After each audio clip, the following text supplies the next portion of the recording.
Prepping down here in the hurricane-prone South means you need to take into consideration the possibility that you may be without power for multiple days, and in that case the air conditioner is not working, the windows are going to come open, and you're going to need to make sure that your screens are working so that you can keep the mosquitoes and the other flying insects, biting insects away.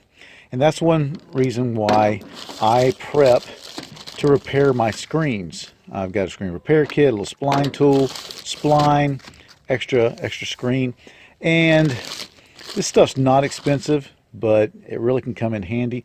And I just kind of look at it once a year, make sure it looks good, and if not, I go buy more. Like I said, it's not expensive stuff.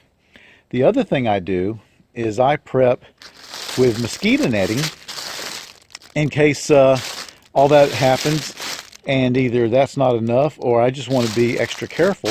We can put these mosquito nets, and these are cheap off Amazon, over the beds so that when we sleep at night we don't have to worry about mosquitoes. Also, I've stockpiled some head nets, both the military and the civilian type, and those are always a good thing to have. They also are really good for camouflage. In addition, I've got a couple or three of the mosquito nets that fit over the cot, and that's what we're going to talk about today. See here, I've got two of the military cots, and you can go back and look at the video where I repaired my cots when the fabric had gotten bad. What we're going to talk about today is how to rig the net onto the cot. The military had some bars, but they really weren't that great, and besides, I don't have any.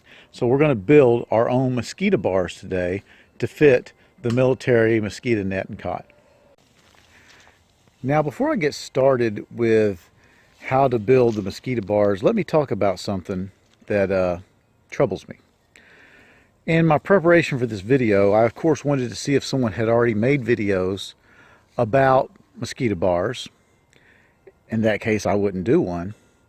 But what I found was some videos on how to put together the military cot. And I was distressed at how much just poor information was out there. So many people seem to be confused about how to put these together because they're supposed to be tight. They are very tight. And you get the first bar on, and then you have a hard time getting the second bar on. Well, you always want to use a pry bar. You can use somebody else's bar before they've put theirs together, or you can just find some sort of dowel or something, or you can use an M16 or M4 barrel, although I wouldn't let the lieutenant catch you doing that, and you just pry it off. I saw somebody standing it up, doing all kinds of crazy stuff. I tell you what, you get in a tight tent full of 20 other guys and tell them you're going to stand your cot up so that you can put the last bar on, and you're going to get jacked up real quick. No, just find something to use as a pry bar, and there's plenty of things around. So anyway, that's a little freebie hint. So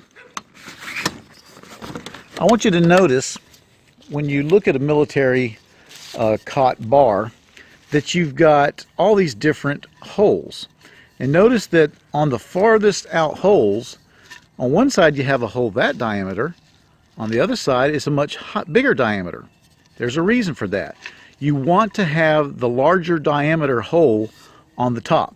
So much so that I'm going to write top on this so that I always remember. There, that's better. All right, so the reason why you have these two different size holes and you want the largest one at the top is because that's how the issue mosquito bar was supposed to work. It's a wooden dowel that comes down, and then it has a little bit of a smaller piece at the end that fits down into that smaller hole. And you know, it worked okay. I remember using it, but it certainly wasn't the best thing in the world. Also, while we're here, let me tell you about something else. See this hole here? That's the hole that goes in there. Well, you think, well, what is that thing right there?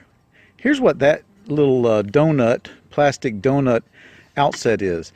In case your canvas, or your nylon in this case, gets overstretched so that putting these bars on still doesn't tighten the cot up enough, that gives you the ability to by flipping this bar over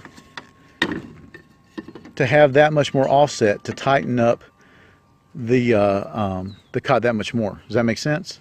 Okay, so all the mysteries of the military cot frame have been solved. Cool. All right, so as I said, the military issue dowels are just wooden dowels, not unlike this, although this is not one, and they would go into these holes, but they weren't that great, and like I said, I don't have any. So I started poking around for an alternative, and my mind went to PVC pipe. Well, 1/2 inch regular cold water PVC pipe is too big. It'll mash down into the big hole, but that's about all it'll do. But I discovered that hot water 1/2 inch PVC pipe will actually go in through the smallest hole, and if you use this connector, it'll sit right in the top hole, and that's nice and snug. Look at that. Look at that. It's like it was made for it. So that is what I decided to go with. All right, so what we're going to do is we're going to build a frame, and I think the old ones are about 30 inches, if I remember correctly. So we're going to make it all out of 1/2 inch hot water PVC. Some parts we will glue because we want them permanent. Some parts we will leave unglued so that we can take it apart for storage. And I'm not going to insult you with showing you how to cut PVC pipe or measure PVC pipe or anything like that. I'm just going to put it together and show it to you. No reason to waste time with this. All right, so there we have it. You build these things and they fit in really well, as I showed you, just like that. And you could just stop there, put a cap on them so that you don't have a sharp end. And basically you've got the same kind of deal as the issue wooden ones, but these are a little more flimsy. So partly for that reason, I'm going to build a bar across so that I've got a more of a solid mosquito bar there to support the mosquito net. So what I'm going to do is measure the distance between these two, and it's right at 26 inches. So I'm going to use a piece and 2 elbows to make that crossbar. So there it is. Now, I'm just thinking, I haven't tried it yet in practice, but I'm thinking it would be easier to glue the elbows, both elbows, to the crossbar. And that way you would have, well, no, I'm not sure that's right. Maybe it'd be better to glue the elbows to these pieces, because then if you lost the crossbar, you'd still have a kind of a curved feature there rather than a jagged point. You know what, I'm going to leave it up to you. But I would not glue all this together because you want it to pack up, you know, nicely. So I would glue the elbow to something, and I'm thinking now it would be to this piece here. But you know what? You try and see what you think. Anyway, that's how you do it. And I'm going to try this out and see how it works. I got to make the 4 for the other, or the 3 for the rest of them.